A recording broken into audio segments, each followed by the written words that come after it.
Thank you. Thank you. Yeah, I'm excited about the topic today. I haven't done this one before, but I'm really, really ready to go on it. The notion is that there's preconceived notions out there, and where do they come from? And half the time we don't even realize when we're living in one. When we're little, we really don't have any idea what's going on, and we have to learn by imitation. We learn by instruction. You know, mamas and daddies say, don't talk with your mouth full, or when you sneeze, cover your mouth. You know, those are kinds of things that we teach our children, proper behavior. But there's a lot going on in those little minds that we make up a lot of stuff. And just a couple of examples. When I was traveling with people, 40, 50 years ago, yow, scary. I got into the car of my new host family, because in every city stayed host family, okay? And this woman picked me up, and she had a little girl in the front seat. And she said, the mom said to me, well, what do you do in the cast? And I said, oh, I'm a teacher. And the little girl said very loudly, you can't be. And her mother said, well, why not? She says, because you're not a mommy. Now, her mommy was a school teacher, okay? And so that little girl had put it together that you had to at least be adult. And I didn't look much like an adult. I have to admit, when I was 22, I still looked 18. So I don't blame the little girl for saying, you can't be a teacher, you're not a mommy. Because what she was really saying, you're not like my mommy, who's an adult, and you don't look like that. Another example of little kids making up stuff about the world is that my little brother, when I was about 14, 15, 16, somewhere in there, I wanted very much, I played the piano, but I wanted to play something like an accordion, and I knew that was way too heavy for me. So I thought, okay, the concertina, that would be perfect, right? It's lighter weight, and you still push buttons, and I could sing with it. Well, I mentioned it to my mom. I'd really like to play the concertina. And my little brother, Timmy, who was 4 at the time, so I guess I was 16, he said, girls don't play concertinas, boys do. And he was very adamant. Well, I never got a concertina. But where did he get that idea from? You know, not that many people played concertinas in those days. Who played concertinas back in the 50s? Anybody remember? Cowboys. You know, they'd be sitting around the campfire and somebody'd start a song, and that's the only time you ever saw anybody playing a concertina. So obviously boys play concertinas, girls don't. Now, how many of those kinds of conclusions, making up stuff about the world, do we carry into adulthood without ever realizing that we're doing it? I mean, when I was 9, I was looking forward to going to school. My class was, I may have told this story before, I was going to, the whole class in my second grade, I think, was going to go on a ride on the Monon Railroad in Indiana. Or where were we living? Illinois. Anyway, Monon Railroad. I was so excited, and I was so excited. And the day of the trip, I came down with something. I don't know what I had. But my mom said, you've got a fever, Chris. You can't go to school. I said, but today's the trip. They're going on the railroad today. She said, sorry, you're sick. You're not going anywhere. You got to stay home and stay in bed. Well, I was crushed. And there's more to that story, but I'll let it out today because I've got a lot to cover. But what I did with that, my little child mind, was that if I look forward to something, I'm going to get sick. And that notion, subconscious, I didn't know I'd thought that, but subconsciously, I carried that way into adulthood. And every time I look forward to something a lot, I got sick right before it happened. Caroling parties, trips home, I mean, it was bad news. And I didn't come across the connection until I was looking forward to doing the forum, and I had to go to Texas, and I was sick. And I called the woman. I said, I'm not going to be able to go. I'm sick today. And she said, are you making a commitment or not? And I said, well, I want to go. I really do, but I'm sick. So she said, when's the first time that happened to you? And my mind flashed on the Monon Railroad. And she said, that's why you're sick. Now get up, get your body down to Texas. And I did. And it was amazing. The longer I drove down there, the better I felt, I got through the whole weekend just fine. That was a connection my child mind made. So what I'm asking you today is just think, what connections, maybe preconceived notions that you have about life, about yourself, about whatever in the world that maybe isn't true. It's just a childhood making sense of the world kind of a thing. I mean, you know, think about it. If Jesus came into this room right now and he didn't have long brown hair or white robe, would you recognize him? And if he said to you, my brethren, I am Jesus of Nazareth, you'd go, yeah, you belong in the loony bin, right? Because it doesn't fit your pictures. It doesn't fit your pictures. So there's a lot of stuff we do unconsciously where things don't fit our pictures. And there was a story they had for this week that I thought was cute. And I want to read it to you. The man whispered, God, speak to me. And a meadowlark sang. The man did not hear, so he yelled, God, speak to me. And a symphony played, but the man did not listen. The man looked around and said, God, let me see you. And a star shone brightly, but the man did not notice. And the man shouted, God, show me a miracle. And a life was born, but the man did not know. So the man cried out in despair, touch me, God. Let me know you're there. Whereupon God reached down and touched the man. But the man brushed the butterfly away and walked off unknowingly.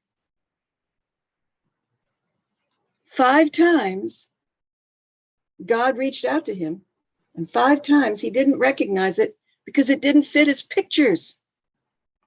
How many times in our lives have we asked for something and it didn't quite fit our pictures, so we didn't think it was what we were looking for? Sometimes we realized later that's exactly what we needed, but you know, at the time we were going, I didn't ask for this, right? So I rewrote this story. Here's my version of it. The man whispered, God, I need more money. And his friend asked him out to dinner. The man took it for granted. So he yelled, God, I need more money. And he got in a wreck. The insurance paid to fix the car better than it was before. But the man felt sorry for himself for getting in a wreck. The man looked around and said, God, why don't you answer my prayers? I need more money. And the man was invited to be a roommate with someone who had a nice house and didn't charge much rent. But the man still felt sorry for himself because of the lack of money. And the man shouted at God, God, show me a miracle. And then in a fit of anger and frustration, threw away his lottery ticket and walked off, not knowing that it held the winning number. In the end, the man cursed God for not answering his prayers. So that's what preconceived notions can do to us. And we have preconceived notions about ourselves. I brought some paper here if you want to cut it in half. Brad, if you just sort of break it in half, we only need half a sheet for each person. Hopefully you have a pen with you to write the check at the end of the hour. If you have it at home, get a piece of paper and a pen.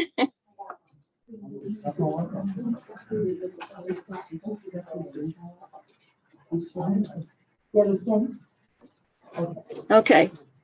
So what I'd like you to do, because we're going after some preconceived notions here. So what I'd like you to do on your sheet of paper is write I am dash, and then under that I am dash, under that I am dash 4 times.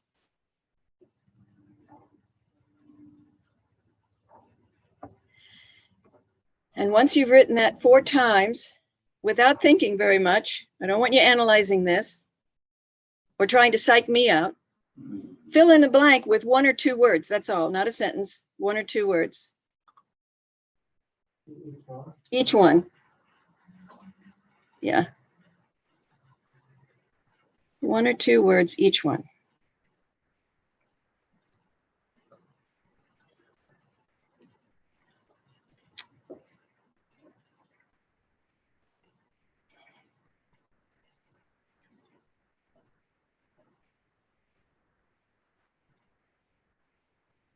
Okay, everybody finished? Would a couple of you like to share your list?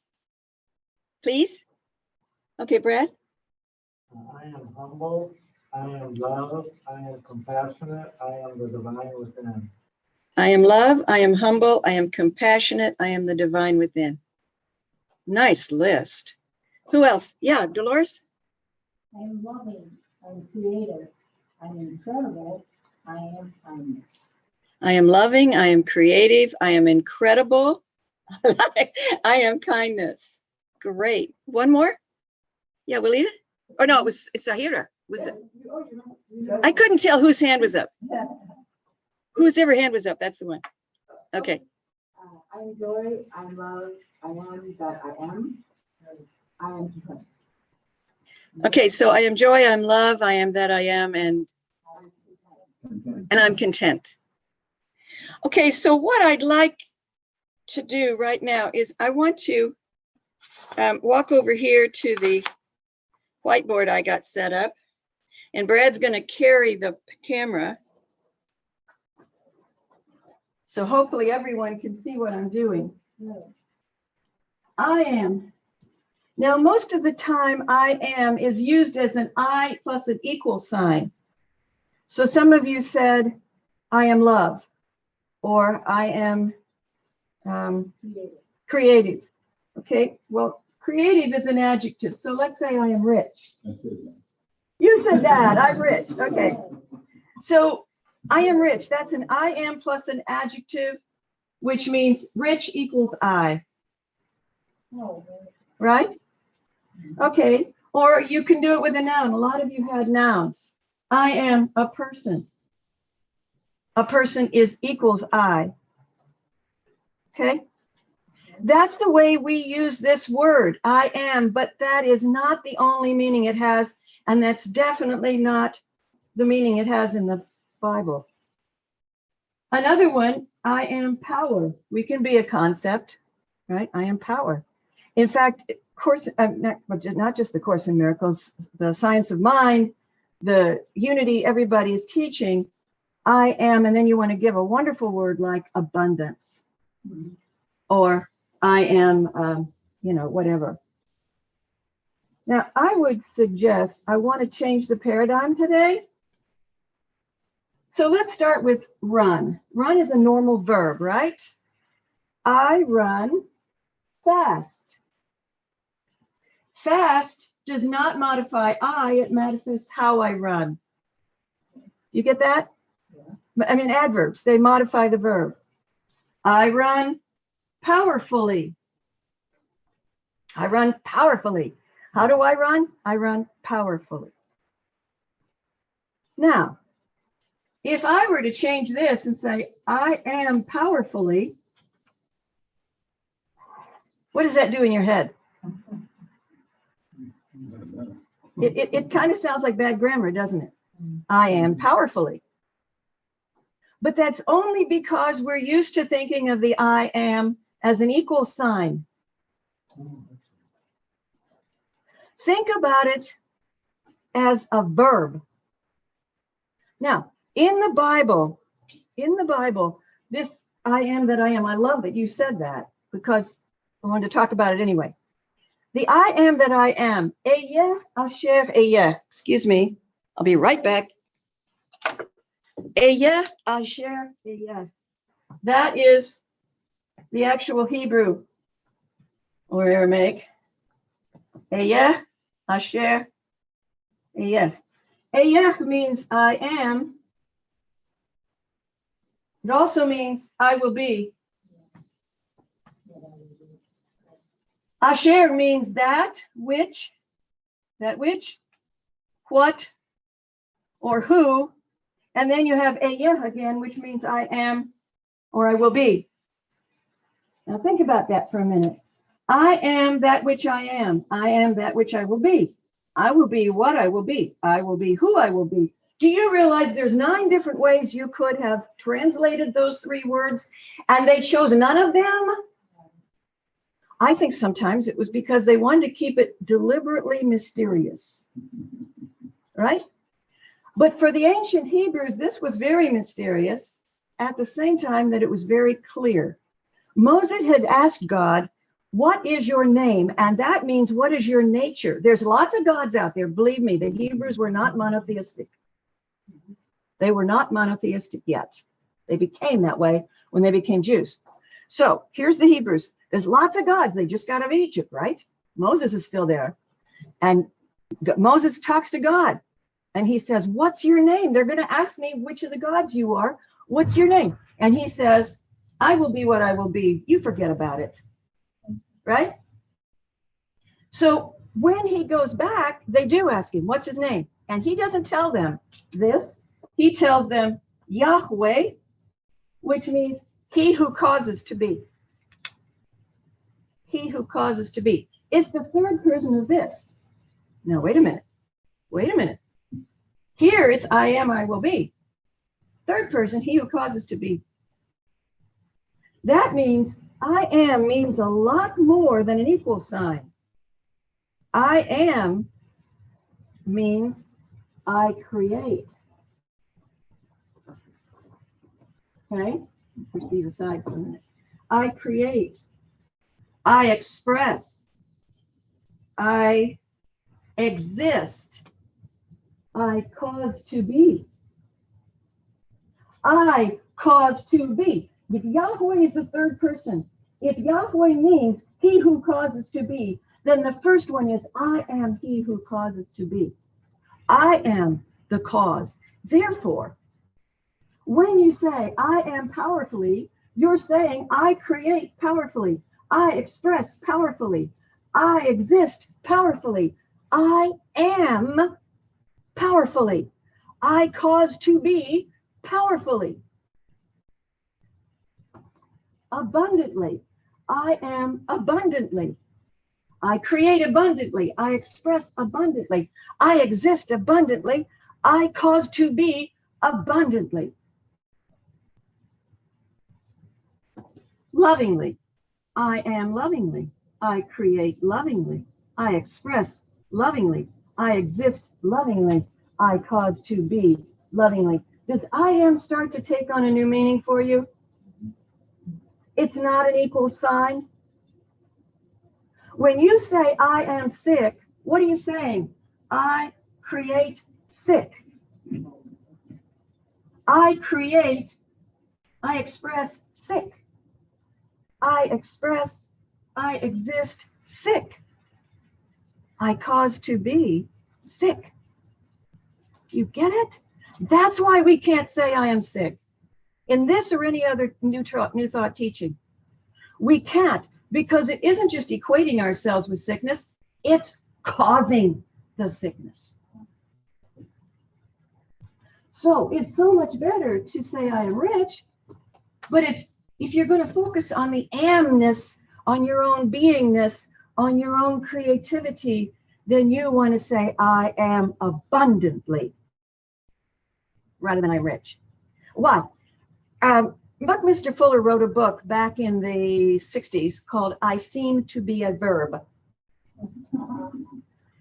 And the essential meaning there is that if you're a noun, you are a completed thing.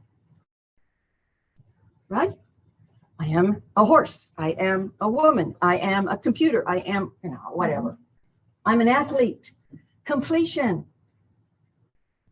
But if you're a verb, it's ongoing. It's always flowing, right? I seem to be a verb. So our amness is not an equal sign to a completed thing. I and a teacher, right? Oh, I'm completed. I'm a teacher. That's my role. In the moment I'm teaching, but that's not who I am. I am forcefully. I am abundantly. I am powerfully. See that difference? We want to be the verbness of am. And that's why I asked them to sing that song. I am not a body. I am more than my feelings. I am more than all of this stuff, right? Because I'm creating it as I go along. And if I want to cause to be all the wonderful things that I want to experience, love, abundance, everything, powerful, creative, then I want to stay in my beingness and not go back to being an equal sign. All right? So let's just play with that for a minute. I'll go back over here. If you'll just play with me for this, I want you to get the sense of it. Your brain sometimes is funny with this, but then after a while you get it. It shifts the paradigm and you really get it. So if you repeat after me, I am abundantly. I am abundantly. Oh, and give it power. Do you see why you need to make your affirmations powerfully? Thank you, Brad, for doing that. The more power you put into an expression like that, when you're amming, when you're creating, when you're expressing, when you're causing to be, and you do that powerfully, then it's going to be that much more resonant out there in the universe. Okay? So I am powerfully. I am powerfully. Oh, I love that. I create powerfully. I create powerfully. I express powerfully. I express powerfully. I express lovingly. I express lovingly. Do you feel a difference? Do you feel a difference with each of those, how you're amming, how you're being in the world? All the emphasis is on the am, the verbing of that, the beingness of that, not the I end of it, which is individualized. So let's take this into a short prayer here, and then we'll have discussion after that. So let's just settle in for a moment. Feel the energy in our bodies. Has it gone up? Has it intensified? Do you feel a certain tingling in your energy field? You are being. So feel into that. I am lovingly. I am powerfully. I am resourcefully. I am devotedly, devoted to God, devoted to my own essence, to bringing through God's expression through me.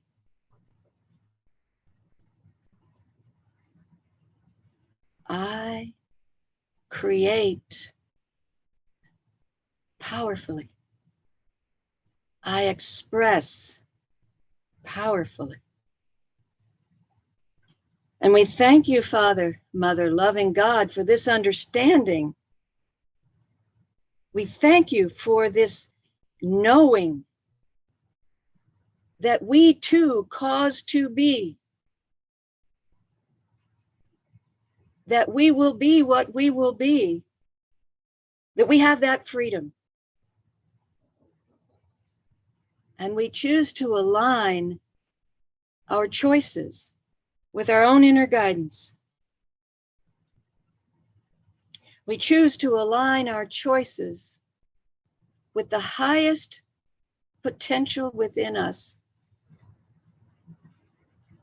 allowing us to flow with the universe and not stop the energy with conclusions or preconceived notions, but daily, moment by moment, allowing ourselves to receive the understanding from the infinite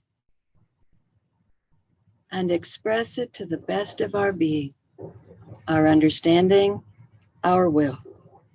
Thank you, Father, Mother, loving God. Amen.